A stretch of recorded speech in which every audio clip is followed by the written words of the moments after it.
There's a coil of black pipe that costs $3 at any hardware store. You connect it to a garden hose, lay it flat in the sun, and within 90 minutes you have hot water flowing at 140 degrees.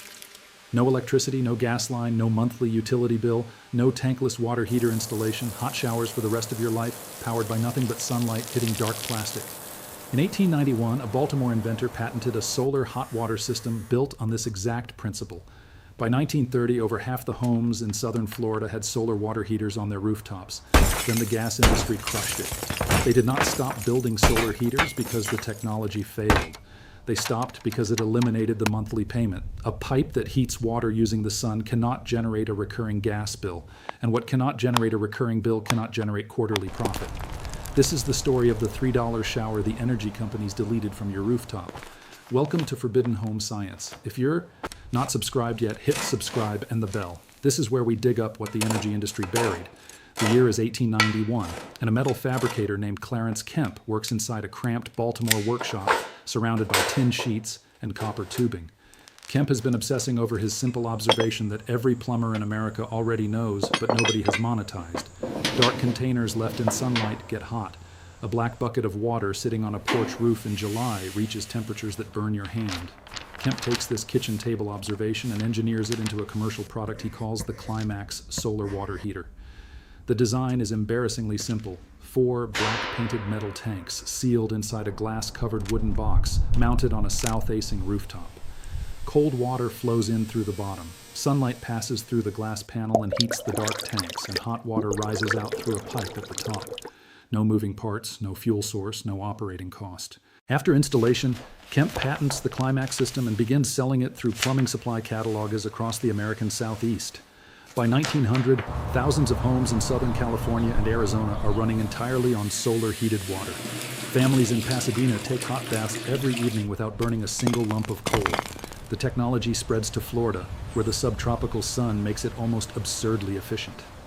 By 1923, an estimated 65% of homes in Miami have rooftop solar water heating systems, not solar panels generating electricity.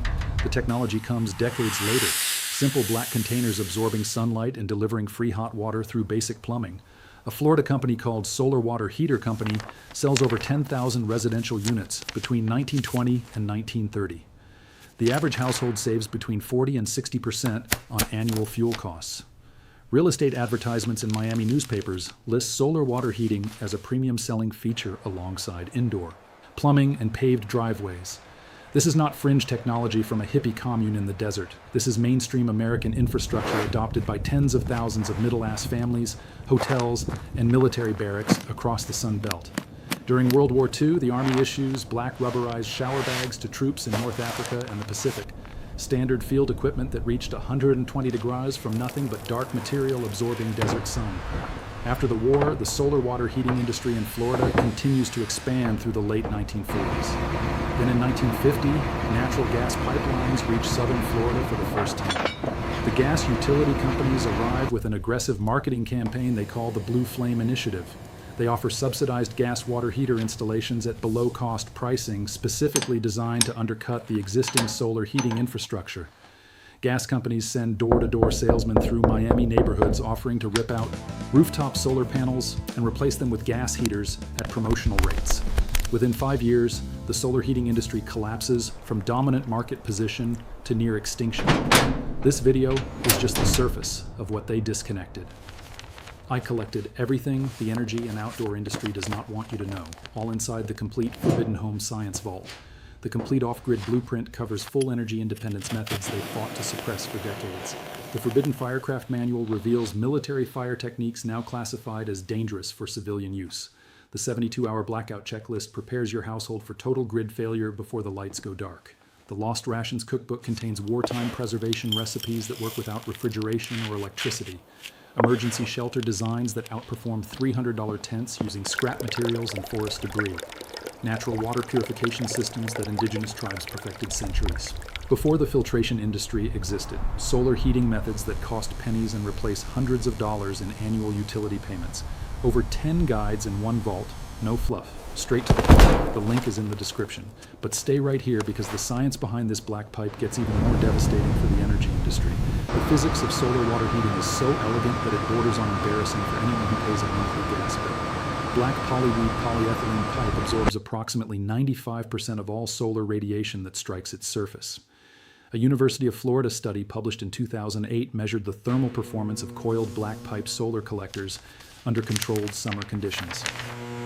A 60 FT coil of 3 to 4 in black polyethylene pipe produced water temperatures consistently between 130 and 155 degree F.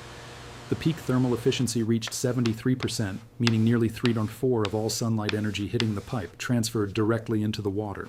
Commercial electric water heaters operate at roughly 90% efficiency, but require constant grid electricity to maintain temperature. The solar coil requires nothing except a clear sky and 2 hours of direct exposure. Researchers at the University of New South Wales in Australia tested a similar passive thermosiphon design in 2014. They documented that a basic coiled collector with no pump, no controls, and no insulation delivered usable hot water on over 300 days per year in temperate climates. 300 days of hot water from a device with zero operating cost.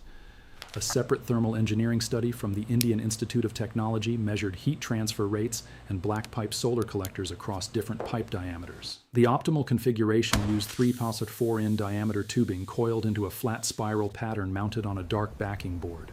Water flow rates of half a gallon per minute through the coil produced a temperature rise of 65 degrees Fahrenheit above ambient inlet temperature in under 90 minutes of midday sun exposure.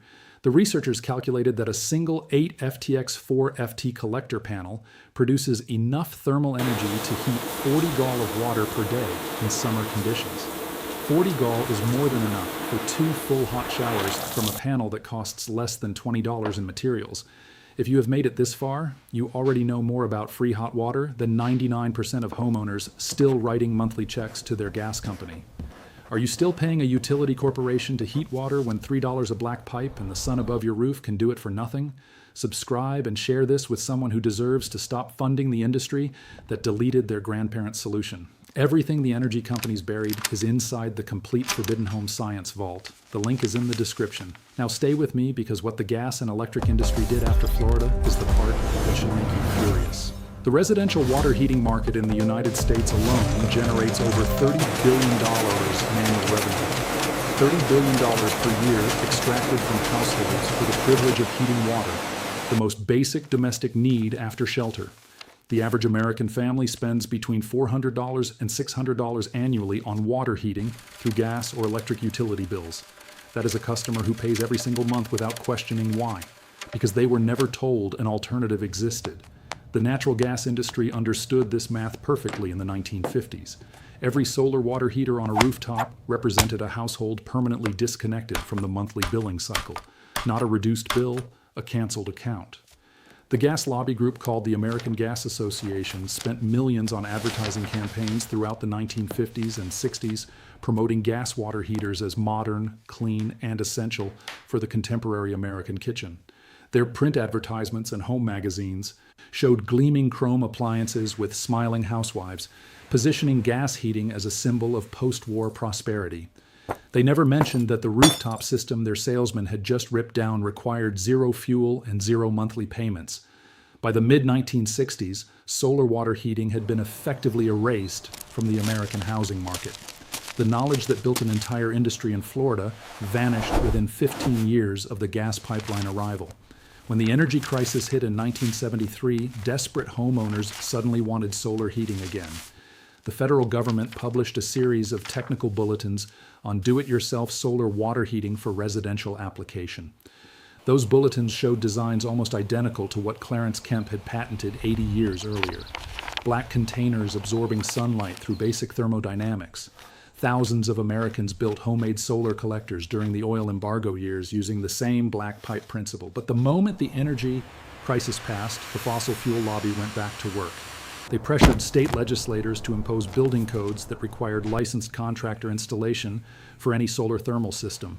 A homeowner who could build a functional solar water heater in an afternoon with hardware store parts was now told they needed a permitted, inspected, professionally installed system costing thousands of dollars. The do-it-yourself solution was regulated into irrelevance. You cannot patent sunlight hitting a dark surface. You cannot meter the thermal energy absorbed by a coil of black tubing laying on a rooftop. You cannot install a subscription model on a device that has no fuel input and no moving parts. And what cannot be metered, billed, or controlled cannot be allowed to become common knowledge. The gas meter on the side of your house exists because someone in the 1950s made sure you would never learn what your rooftop already does when you lay dark material across it in direct sunlight. Now here is exactly how to take that knowledge back. Go to any hardware store and purchase 100 FT of 3 to 4N black polyethylene irrigation tubing, the type sold for garden drip systems. The cost is typically between $3 and $5 for a 100-foot roll. Buy 2 brass hose adapter fittings, one for each end of the tubing to connect standard garden hose threads to the polyethylene pipe. Total cost for fittings is under $2 at the plumbing supply aisle. Find a flat surface that receives direct sunlight for at least 4 hours per day, a south-facing section of roof, a wooden pallet leaning against a shed wall, or even a dark-colored plywood board laying flat on the ground. Coil the black tubing into a tight, flat spiral on the surface, starting from the center and working outward like a cinnamon roll made of pipe. Secure the coil flat against the surface using zip ties or small brackets so it does not unravel in the wind. If possible, paint the backing surface matte black too. Maximize heat absorption from reflected sunlight underneath the coil. Connect one end of the coil to your water supply through a garden hose with the brass fitting adapter. Attach a second garden hose to the output end of the coil. This is your hot water delivery line. Run the output hose to a simple outdoor shower head, a camp shower bag hanging from a tree branch, or directly into a bucket for washing. Turn the water supply onto a slow trickle, just enough to keep the pipe full without flushing cold water through faster than the sun can heat it. The slower the flow rate, the hotter the output temperature. After 60 to 90 minutes of sun exposure with the coil filled, test the output water temperature with your hand before stepping under it. On a sunny summer afternoon, the water temperature can exceed 150 degrees, which will scald skin on contact. Mix hot output with a cold water line using a simple Y-splitter hose connector to achieve a comfortable shower temperature around 104 degrees. For a more permanent camp installation, mount 2 collector coils in parallel on a raised wooden frame angled toward the southern sky at roughly your geographic latitude in degrees. Connect both coils to a shared output manifold, feeding a gravity-fed storage barrel elevated above your shower enclosure. This doubled system produces enough hot water for 4 to 6 full showers per day during summer months without a single watt of electricity. Your neighbor is paying $500 a year to a gas corporation for the same hot water that $3 a black pipe and 90 minutes of sunlight delivers. The math is not debatable, the physics is not theoretical, and the technology is not new. Clarence Kemp knew it in 1891, standing inside that Baltimore workshop. 65% of Miami homeowners knew it in 1923, with solar collectors gleaming on every rooftop in the neighborhood. The soldiers in North Africa knew it in 1943, pouring hot water from a black canvas bag under the desert sky. Your great-grandparents knew this before the gas company knocked on their front door and told them to rip it off the roof. This knowledge did not break, it did not fail, and it did not become obsolete. It was disconnected, unplugged by an industry that needed your monthly payment more than it needed you to be comfortable. But the sun does not send invoices. Black pipe does not require a subscription. And a technology that worked for 130 years will not stop working because a corporation decided it was inconvenient. If this vault opens something for you, subscribe and share it. Every share reconnects what the energy industry tried to permanently disconnect. The next vault opens soon, and what they buried this time runs even deeper.